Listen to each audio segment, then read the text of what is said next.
All right, so today we're going to talk about tripods, and I have one right here. And believe it or not, I've had this tripod for maybe like 9 years or something. It's been a long time. It might be 10 years actually. I'm not sure. I've had it for a very long time. And the very first video that I did on YouTube about gear reviews and stuff was this tripod right here. It was this tripod and another one that I own that I still actually have too, but the other one kind of fell apart. So we won't really talk about that one. But it fell apart after like 6-7 years. This one's still going strong. Aluminum body, freaking rock solid. And here's the thing, man, that's what this video is all about. People will tell you that when it comes to tripods, that you should buy expensive because you want it to last you a lifetime. And there's a few things wrong with that. First of all, you might get into video and you might not do it for a lifetime. So spending thousands of dollars on a tripod might not be the best investment when you're only going to do it for 2 or 3 years. Now, like me, I've been doing it for over a decade and I plan on doing it forever. But this tripod, which was not expensive, this is the Davis & Sanford Pro Vista 18.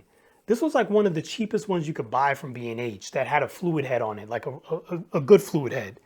Good, not great, not by any stretch. I've done some reviews on the fluid head and the tripod. Here's the original fluid head that came with it.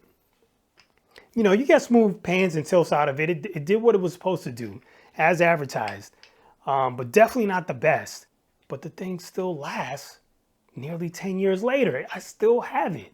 So is it true that you should buy the most expensive thing because the cheaper ones are not going to last? No.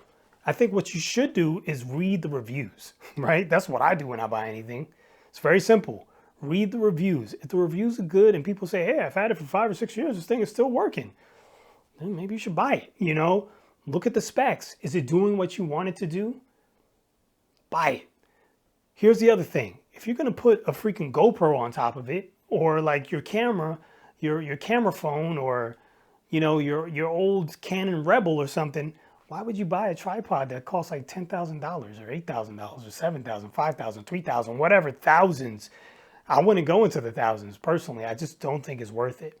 I mean, it's hundreds of dollars as opposed to thousands of dollars.